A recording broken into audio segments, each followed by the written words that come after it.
So let's get started, guys. Today we got Charles Booker on here with us, U.S. Senate candidate from Louisville and for the state of Kentucky here, and just very excited to have him on. He's got to talk with him personally a few weeks ago, and he's just got some amazing ideas.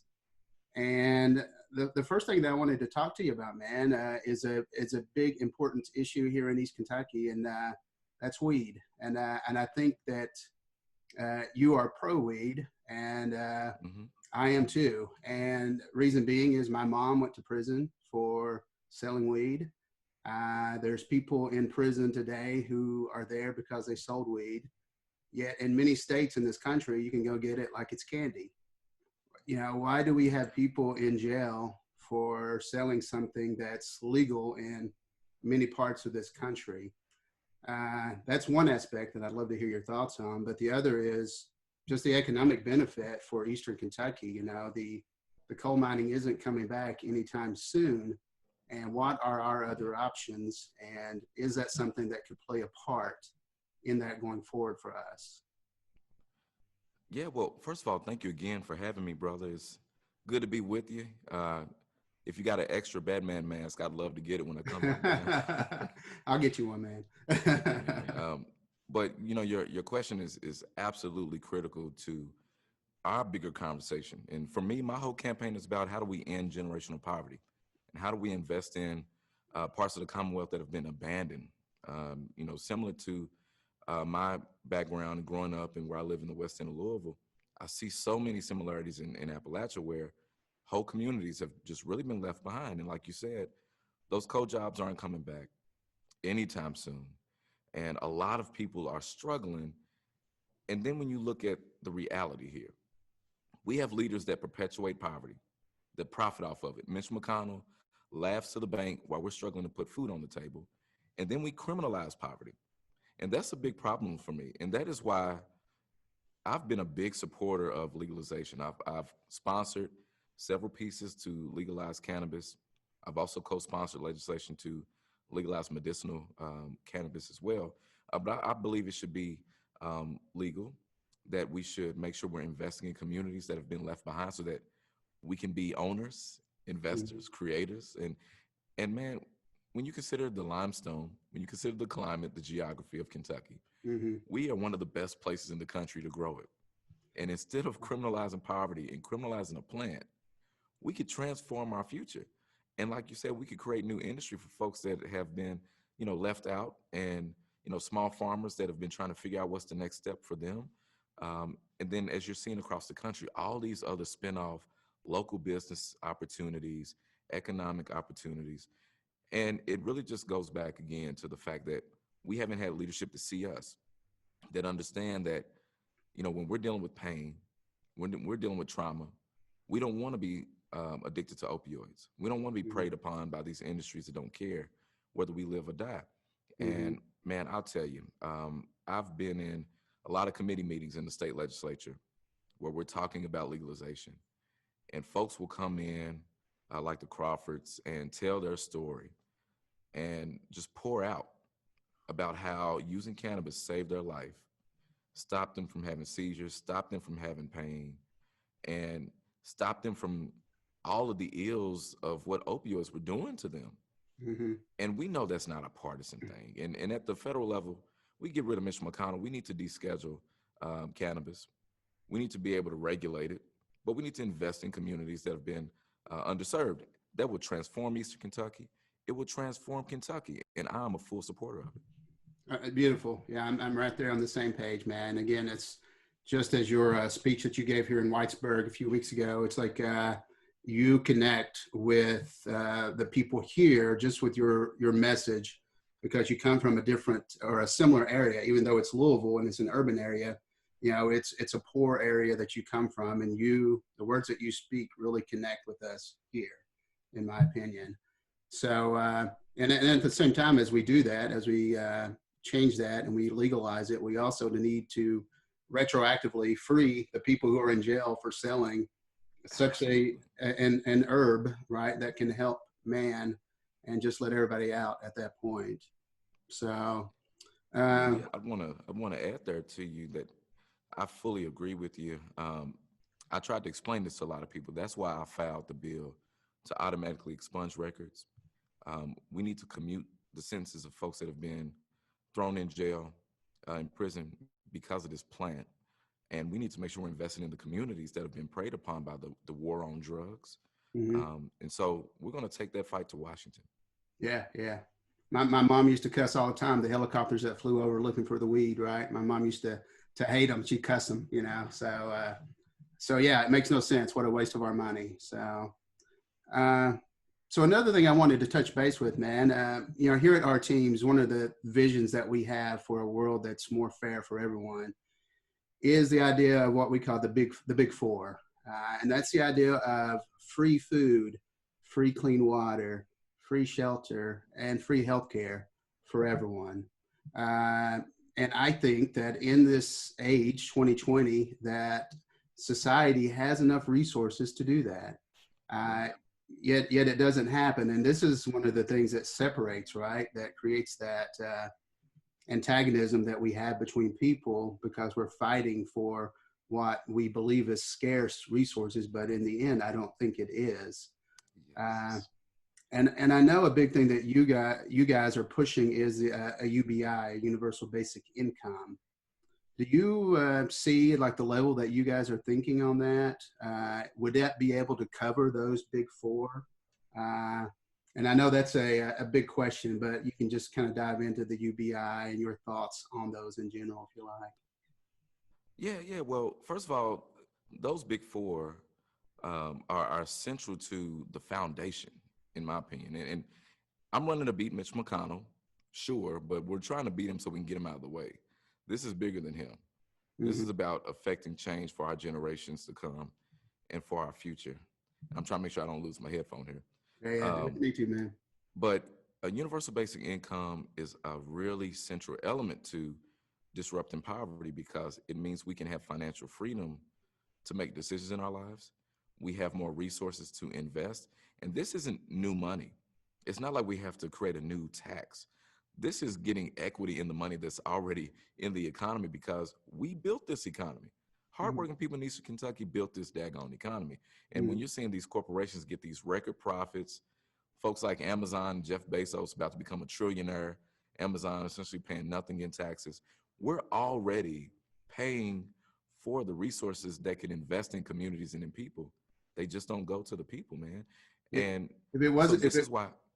if Oh, it go ahead. wasn't Charles for the East Kentucky coal, there would be no Amazon, right? You know, and yet we're left out in the cold now at this point. You know, so just wanted to throw that in there, right? Is that we've all built this together, Yeah. yet a few are just benefiting to an amazing level, but a lot of us are left out in the cold again. So. Yeah, yeah, man. I feel that, and the people of Kentucky are my family. And when I saw those miners standing on the tracks in Harlan, Hmm. um, I knew I had to be there with them. I saw in their eyes a desperation of knowing they were going to be left behind, and know that company, Black Jewel, was going to file bankruptcy, take that last bit of coal out of there, and say screw you. And Hmm. I stood on the tracks with them. And one of the things I talk about with UBI, in addition, is a Green New Deal. And in fact, we got to pull the politics back. We need a Kentucky New Deal. What that means for me is investing in infrastructure so we can have clean water, investing in sustainable housing so we can have the shelter, and investing in local economy so that we can grow that healthy food. And you do that, and you do a universal basic income. We'll do the rest. We don't need anyone else to help us out. We don't need a handout. You just get out of our way. We'll do the daggone rest, and that's the message that's resonating. That's why we're building the support to win this race. Oh yeah, I felt it again when you were here a few weeks ago. It's people are connecting with the message, and it makes sense, right? It's a message of the people. It's not a message of the few. So Yeah. it makes sense. Uh, on that note there of you going to Black Jewel and standing there with the miners.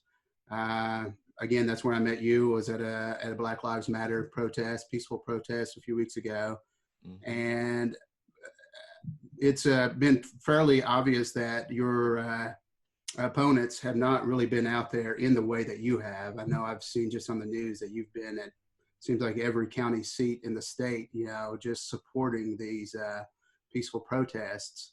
And why, as U.S. Senate candidate, do you feel that it's important for you to get out there and show your support for this? Well, I think where we are in this Commonwealth and in the country is we're at a place where we're so divided and our leaders are just exploiting dysfunction and corruption, and that folks like Mitch McConnell, he's in his ivory tower and he's laughing at us while we struggle and we ration our insulin, and our lights get cut off, we lose our homes, our water gets cut off. And so for me, my priority is to stand on the front lines and to show by example what leadership can look like. Mm-hmm. If you're going through the struggle, I'm not going to go sit on my comfy couch and tweet. I'm going to be there right with you, by your side. And, that's why as folks were standing up across Kentucky, I was like, you know what? I'm a type 1 diabetic. I know this is a tough time, but I'm going to put my mask on. I'm going to go be with my family because I know we need that right now. And, the beautiful thing about what's coming out of this, because there's a whole lot of pain and frustration that people are feeling, which is why they're yelling out in the streets. The powerful thing is how we're all coming together and how we're all seeing each other, our humanity, our connectedness as Kentuckians.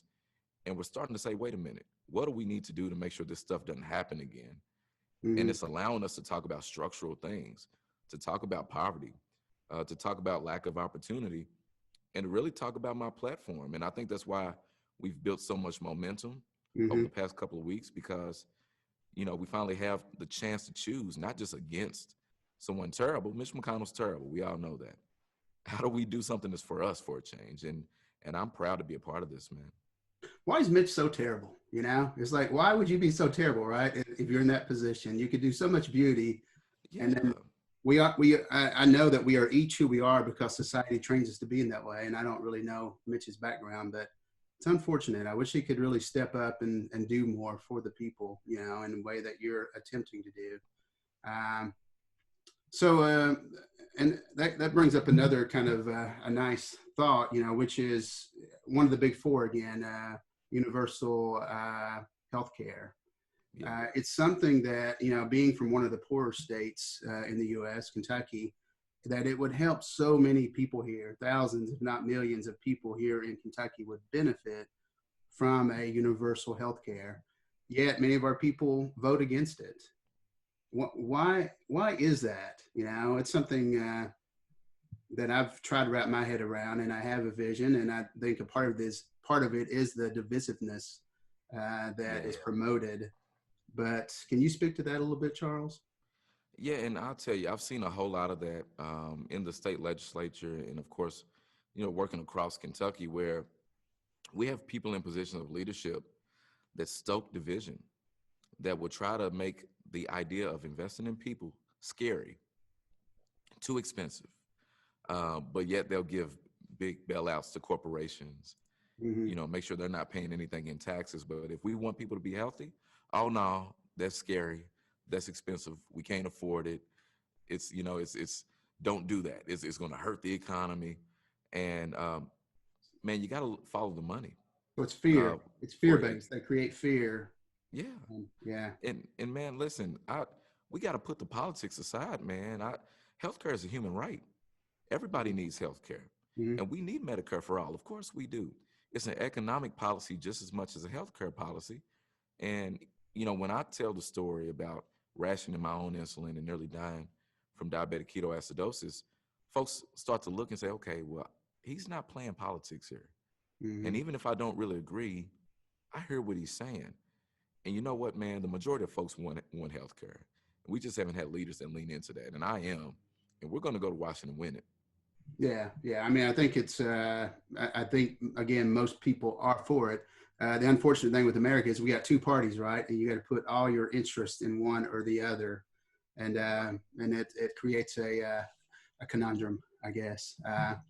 So one more question, man. And I know you got a busy day coming, man. So I'll let you go get some more coffee and chill. But, Thank you. Thinking about Kentucky and, we're and it's on that same kind of level, right? It's all about poverty and wealth. And the Gini coefficient for Kentucky, which is kind of a thing that shows the discrepancy between the elite and the poor, Kentucky is in the top 10 of that, 48.5 on the Gini coefficient. And in addition, we're one of the five poorest states. Yeah. So it just seems like a really tough place to be if you're poor. Yeah. It's, is there any things, and I know we've been talking about it the whole time, but, to the poor people out there who are going to be watching this and people who are just looking for answers, what are some of the other things that you haven't mentioned already that could go toward kind of to rectify that? Yeah. Well, one of the big reasons I support labor is because of this fact. We need folks that are going to fight for regular people, that are going to stand up for the folks that um, aren't in the room, just working hard to survive. And we need to support organized labor to protect benefits and help raise wages. And man, we need to raise minimum wage. $15 an hour at this point, that's not even enough. We have not kept up with the changes in our economy and the cost of living. And raising wages is just, that's a bare bone thing we need to do for equity. And that, again, that's also why I support universal basic income. But another thing we need to do is start to understand why poverty is generational. So even in the midst of COVID-19, they had the PPP loans that were going out, and you had to have capital, you had to have credit to get access to these loans. Well, if you come from places that have been struggling for a long time, you're probably not going to have a lot of collateral. Your credit probably is not good enough. And it Mm-hmm. just naturally blocked a lot of people out. That's why I talk about structural inequity.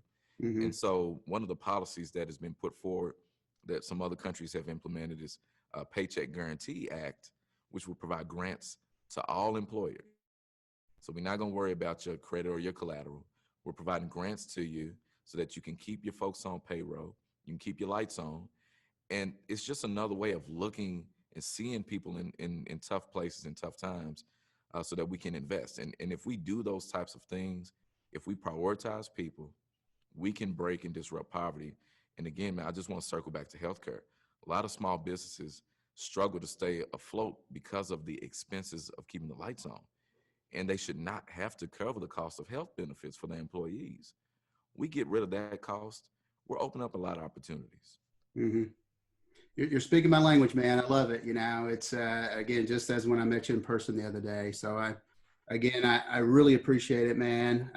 Once you win this on Tuesday, let's get together after that and do another interview and just kind of talk about the next matchup. So again, That's the man, deal, brother. yeah, much appreciation. Yeah, Thank you, sir. yeah, totally. Take care, and we'll talk soon. All right, man. Let everyone know to go to booker4kentucky.com. Mm-hmm. There's still time. We're trying to make sure everyone can vote. Now, I want to earn their vote, but regardless of who they're voting for, they need to be able to get there. And if you need a ride, we will help you. So booker4kentucky.com. Okay, man, it's on there. Any other angles? Is there all the information that everybody need right there on the website? Oh yeah, it's all on the website, and my social media is Booker the number 4KY.